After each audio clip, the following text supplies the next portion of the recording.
ఇవి కూడా ఈ బిళ్ళలు తెచ్చి వేస్ట్గా ఆ బిళ్ళలతో ఇట్లా తయారు చేసుకొని ఒక 10 కలిపి పెట్టేసి ముగ్గులాగా పెట్టుకోవచ్చు అనమాట. దసరా బొమ్మల పూలతో ఇలా రెక్కలు తయారు చేసుకోవాలి. వీటిని ఒకవేళ డ్రాయింగ్ రాని వాళ్ళైతే పెన్సిల్తో ఇట్లా రౌండ్ గీచుకునేది దాన్ని రెక్క కట్ చేసుకొని ఆ రెక్కల్లో పెన్సిల్ పూర్తి కానీ పుల్లలు పెన్సిల్కే ఈజీగా ఉంటుంది. పెన్సిల్తో తయారు చేసుకొని ఇట్లా పువ్వులాగా మనం పుల్ల పూసి కట్టేది. చక్కెర పుల్లలతో ఇది మనకి ఇంట్లో ఉండే వస్తువు కనుక అది పైగా అది చాలా గట్టిగా ఉంటుంది చక్కెర పుల్ల కూడా.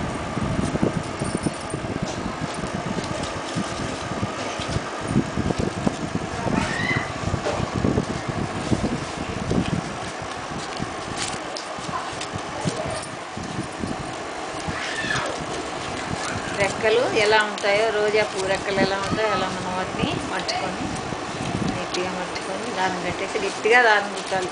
ఊడిపోకుండా గట్టిగా దారం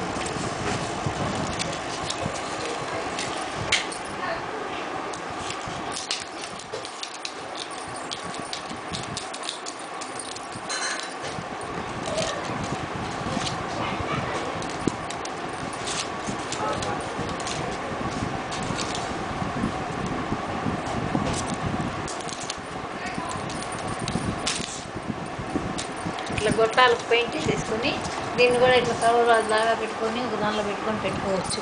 ఈ గొట్టాలు కూడా వేస్ట్ నేను కూడా ఇట్లా పెట్టుకోవచ్చు, కప్పులు పెట్టుకోవచ్చు. అట్టల్ని ఇట్లా మట్టుకొని ఇట్లా ఫ్లవర్ లాగా చేసేసి దీనిలో కూడా ఇట్లా పెట్టి గోడకు అంటించుకోవచ్చు.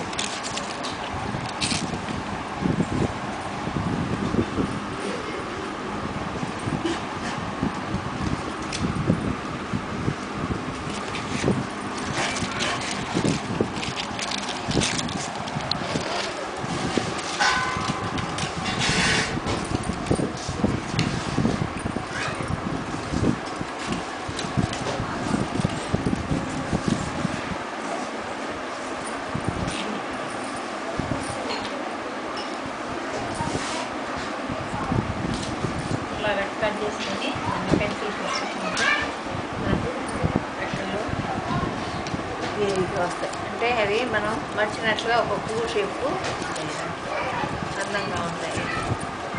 ఇది ప్లాస్టిక్ పూల్లాగే చూడడానికి అనిపిస్తాయి.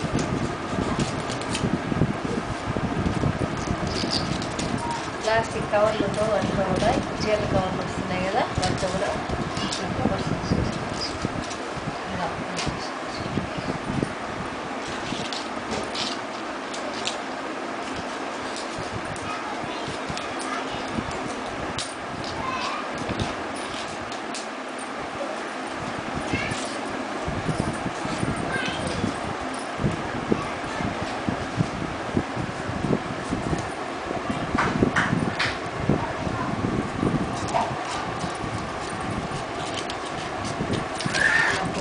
ఇలా పెట్టుకొని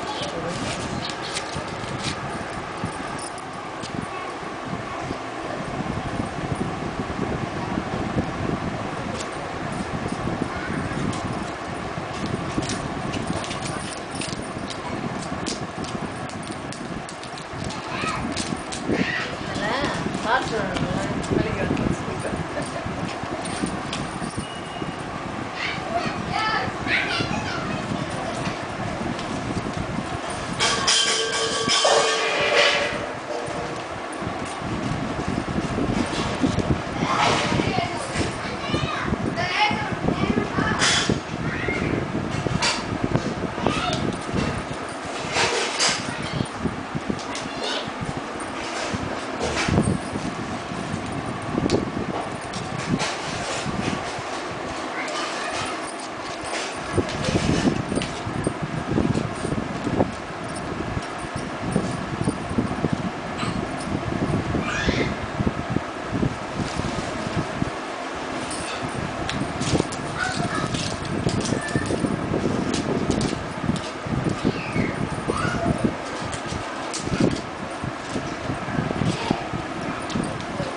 ఆకులు కావాలంటే ఇట్లా ఆకుపచ్చ పేపర్ కానీ ఎన్ని పేపర్ ప్లాస్టిక్ ఆకుల్లో కూడా కలర్స్గా ఉంటే బాగుంటుంది.